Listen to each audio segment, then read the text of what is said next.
welcome back to Montober. Our Evil Dead marathon continues with Army of Darkness, starring Bruce Campbell, of course, the sequel to Evil Dead 2, which picks up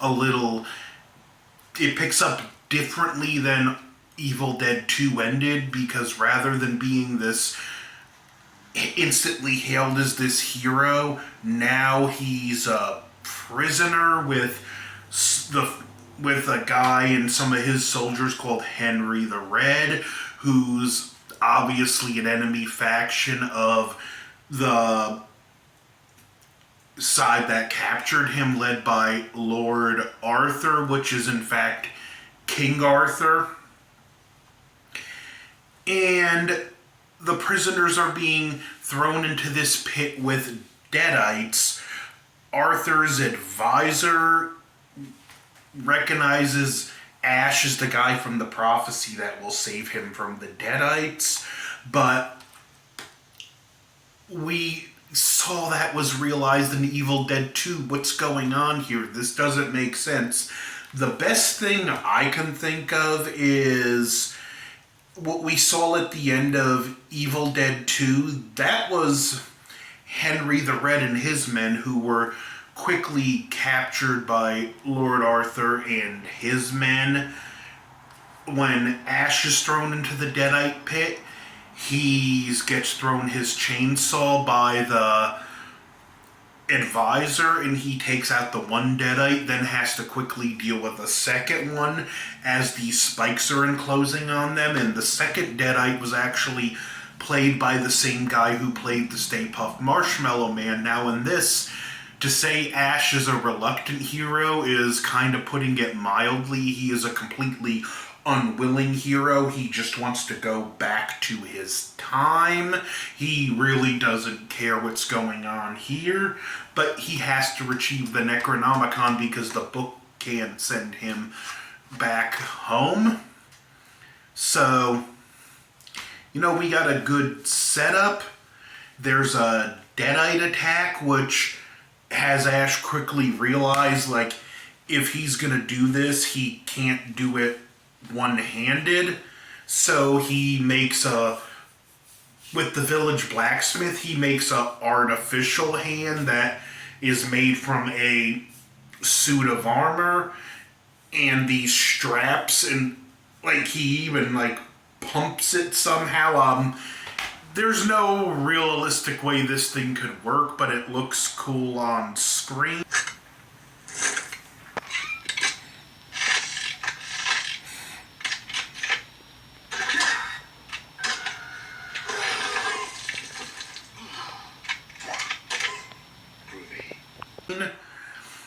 And then he, after given the magic words to say when he picks up the book, goes to retrieve it, gets cornered by the entity in a windmill, and attacks a mirror because he sees his reflection acting on its own, which causes a bunch of little Ashes to attack him in a just really entertaining scene.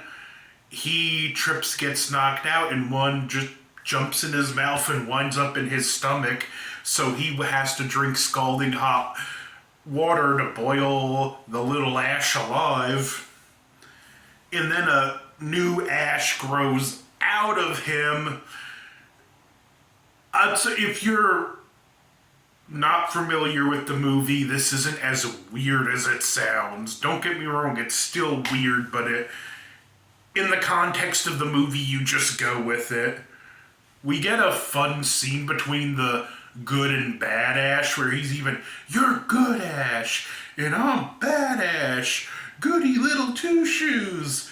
And then Ash pulls out his shotgun and goes, "Good, bad, I'm the guy with the gun," and blows him away.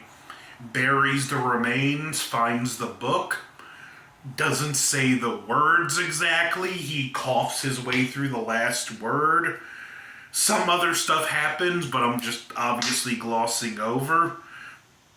And we get some Three Stooges style gags as the skeletons are rising out of the grave. Ash brings the book back and is, again, completely unwilling to help them. He just wants to go home. But after this girl who there's been the mildest possible romance with gets taken by the Deadites, he agrees to help, and he uses some of his modern know-how. He has a chemistry book in the trunk of his car. Why does he have a chemistry book in the trunk of his car? I have no reason why, but would Ash, of all people, just happen to have a random chemistry book in the trunk of his car? Yes. He helps train the civilians to fight, showing them some basic techniques. He makes gunpowder, and they just prep for the Army of Darkness, and the battle commences, and it's just a fun, entertaining battle. When you look at how some of this played out, I can't help but wonder, in the Two Towers, did Peter Jackson take some inspiration from this scene? And at first they start out good against the dead, but it's just the numbers are too great. Evil Ash's, Bad Ash, whatever you want to call him, he's back with this great makeup job in a gag where, like, he can't say some words because of the shotgun blast. His jaw keeps dislocating. And we do get a last-minute save when Henry the Red and his men just swoop in to help Lord Arthur's men. And the whole thing is, no matter what, they can't let the Deadites get to the book. If they let them get to the book, it's all over. Ash gets into a one-on-one fight with his evil counterpart.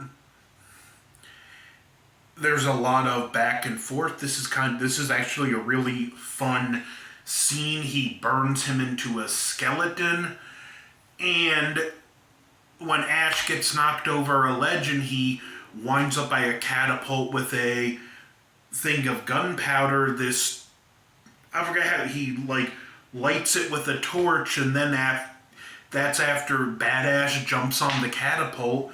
He cuts the hand holding the book off and strikes the catapult with a sword, and Badass goes flying into the sky and explodes.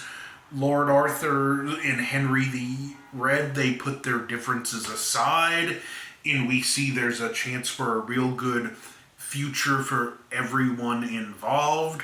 Lord Arthur obviously becomes King Arthur at some point after, and we see Ash is telling the story at S-Mart where he works to a co-worker, and another co-worker over here, and she tells him oh, that's a cute story.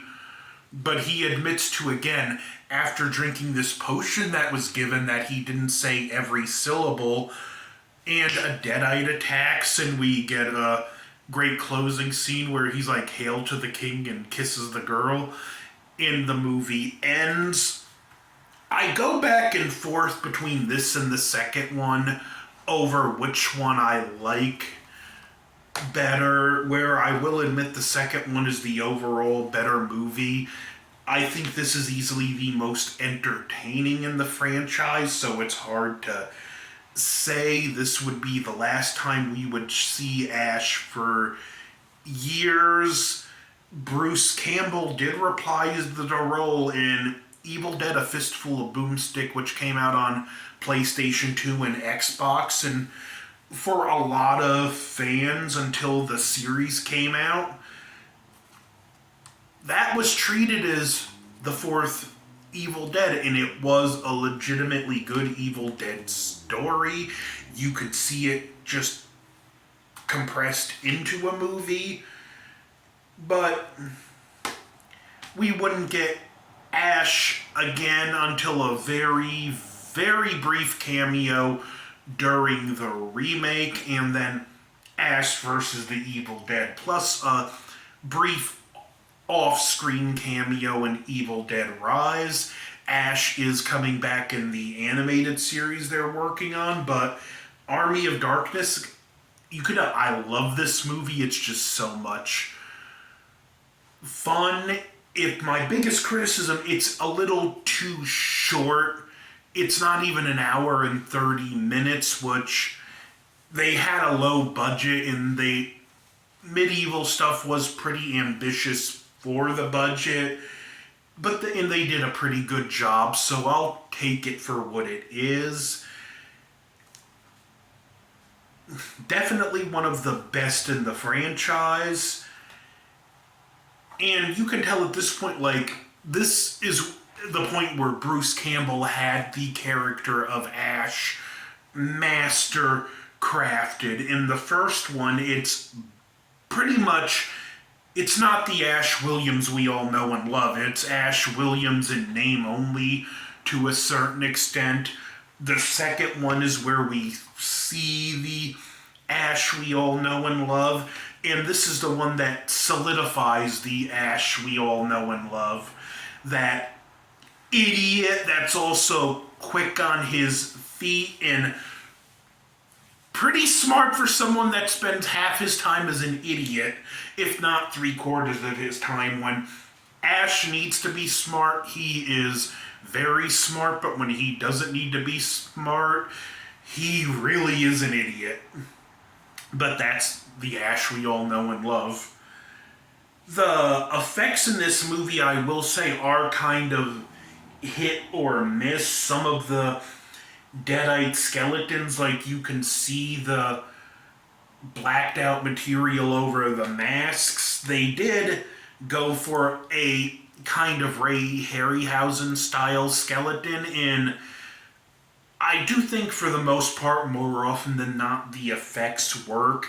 Some effects don't look good and probably didn't look that good back then, but when a movie's this entertaining, you're able to forgive it. The performances of the actors, while most of the actors aren't the greatest, are good enough. They more than get the job done.